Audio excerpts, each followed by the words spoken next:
जिस वक्त इजरायली सेना ने लेबनान पर ज़मीनी हमला किया था, ठीक उसके पहले हिजबुल्लाह बार बार इस बात को डंके की चोट पर कह रहा था कि वो दशकों से इस बात का इंतजार कर रहा है कि इजरायली फौज लेबनान की जमीन पर कदम रखे और हम लेबनान के भीतर ही आईडीएफ की कब्र को खोद कर रख देंगे।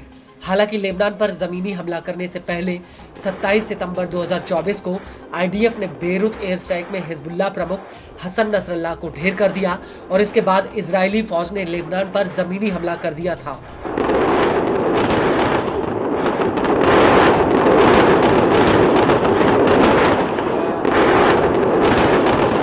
लेकिन लेबनान की जंग इजरायली सेना के लिए एक ऐसी चढ़ाई साबित हो रही है जिसके छोर पर पहुंच पाना इजराइल के लिए इतना आसान नहीं है, क्योंकि हिजबुल्लाह ने इस बार युद्ध में अपनी रणनीति बदल ली है और वो पहले तो अपने बिछाए जाल में आईडीएफ को घुसने देता है और फिर एकदम से ही गोरिल्ला स्टाइल में वो उस पर धावा बोल देता है।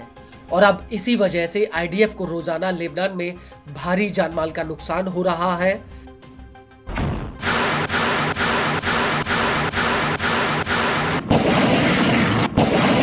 दरअसल लेबनान में 13 नवंबर 2024 को हिजबुल्लाह के साथ मुठभेड़ में आईडीएफ के 6 जवानों की मौत हो गई और सितंबर में लेबनान पर जमीनी हमला करने के बाद से ये आंकड़ा सबसे बड़ा है, जब एक ही दिन में आईडीएफ के 6 जवान मारे गए हों।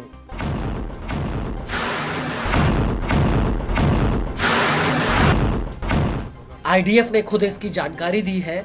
आईडीएफ का कहना है कि लेबनान के गांवों की दूसरी रेखा को पार करते वक्त ये जवान मारे गए। आईडीएफ के मुताबिक सभी जवान गोलानी ब्रिगेड की 91वीं बटालियन का हिस्सा थे।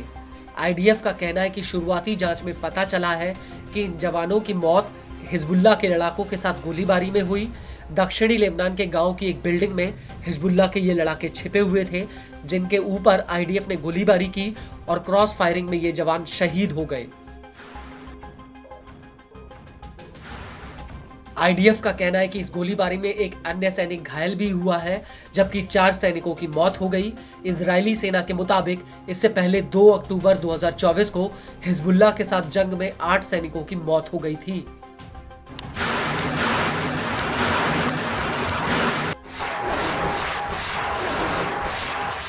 वहीं दूसरी तरफ आईडीएफ ने हिजबुल्लाह के ऊपर जवाबी हमला किया है। इजरायली जेट्स ने बेरूत के उपनगरीय इलाके में कई हवाई हमले किए। आईडीएफ का कहना है कि उसने हिजबुल्लाह के हथियार डिपो और कमांड सेंटर को मिट्टी में मिला दिया और इस हमले के बाद आईडीएफ ने 2 बिल्डिंगों का नक्शा जारी करके आम नागरिकों से कहा कि वो इन बिल्डिंगों से कम 500 मीटर की दूरी पर चले जाएं।